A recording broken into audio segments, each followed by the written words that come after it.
சரி 10.5% கொடுத்தா அது ஒரு வன்னி இருக்கின்ற ஒரு சாதிக்கு மட்டும் கொடுத்ததால திமுகவுக்கு வாக்கு கிடைக்காது அப்படின்னு கருதினால் நான் சொன்னேன் மாண்புமிகு முதலமைச்சர் அவர்களே, அப்ப நீங்க சாதிவாரி கணக்கெடுப்பு நடத்துங்க.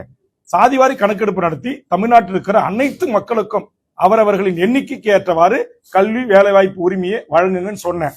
அப்ப அதை வழங்க முன் வராதனுடைய அடிப்படை காரணம் என்ன?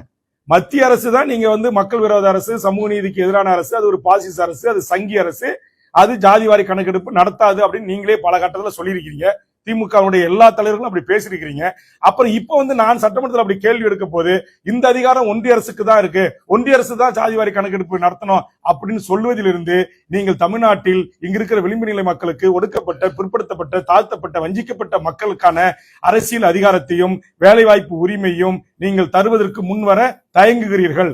அந்த தயக்கத்திற்கு காரணம் உங்களை இயக்குகின்ற உயர்சாதி RSS சித்தாந்தம் கொண்ட அதிகாரிகள் என்று நான் பகிரங்கமாக குற்றம் சாட்டுகிறேன். திமுகவினுடைய தலைவராக இருக்கிற கருணாநிதி அவருடைய கலைஞருடைய மகன் திரு ஸ்டாலின் அவர்கள் சமூக நீதி வந்த திராவிட இயக்கத்தினுடைய தலைவர் தானே. நீங்க துணிஞ்சில முடிவெடுத்து நடைமுறைப்படுத்தணும். ஏன் அது எந்த சக்தி உங்களை தடுத்தது?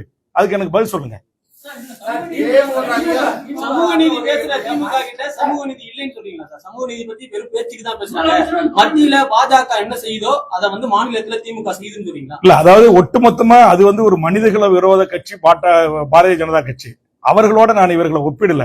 ஆனா இவர்கள் சில அழுத்தத்திற்கு அடிபணிந்து இங்கு சாதிவாரி கணக்கெடுப்பை எடுக்க மறுக்கிறார்கள். ஏன்னா இன்னைக்கு மைனாரிட்டி சமூகம் என்று சொல்லக்கூடிய முன்னேறிய RSS பிஜேபி ஆதரவாளர்கள் தான் இன்றைக்கு கோட்டையில் யார் ஆட்சிக்கு வந்தாலும் கோல் வச்சுக்கிறார்கள். அதனால அவர்களுடைய ஆலோசனையை பெற்று நீங்க வேண்டாம் ஜாதிவாரி கணக்கெடுப்பு நடத்தீங்கன்னா ஏற்கனவே முன்னேறிய வகுப்பினர் அனுபவித்து வருகின்ற அந்த உரிமைகள் அனைத்தும் பறிபோய்விடும் அப்படிங்கிறதால தான் இப்ப இங்க இத்தனை பேர் பத்திரிகையாளர் ஊடக நண்பர்கள் உட்காந்துருக்கீங்க. உங்கள் சமூகத்தை சேர்ந்தவர்களுக்கு ஊரிய உங்கள் எண்ணிக்கைக்கு ஏற்றவாறு உங்களுடைய சமூகத்தை சேர்ந்தவர்களுக்கு இங்க அதிகாரத்தில் பங்கு இருக்கிறதா? கோட்டையில் கோல வச்சுக்கின்ற செயலாளர்கள் பங்கு இருக்கிறதா? மாவட்ட ஆட்சித்தலைவர்கள் பங்கு இருக்கிறதா? காவல்துறை கண்காணிப்பாளர் பங்கு இருக்கிறதா? டிஜிபி, ADGP, சட்ட ஒழுங்கு, உளவுத்துறை போன்ற உயர் பதவிகளுக்கு தமிழர்களுக்கு வழங்கப்படுகிறதா? நீங்க இன்னைக்கு எடுத்துங்க, ஒரு ஜோன் IG எடுங்க, SP எடுங்க, கலெக்டர் எடுங்க.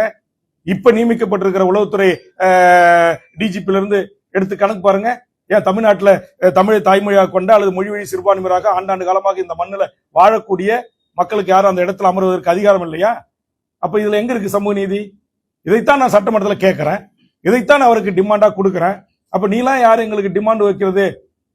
டிமாண்ட் வச்சுலாம் எங்ககிட்ட நீங்க கூட்டணி வர வேணாம் அப்படின்னு நீங்க எங்களை கையாளுறீங்க. அதனால நாங்க கூட்டணி விட்டு வெளியேறோம்.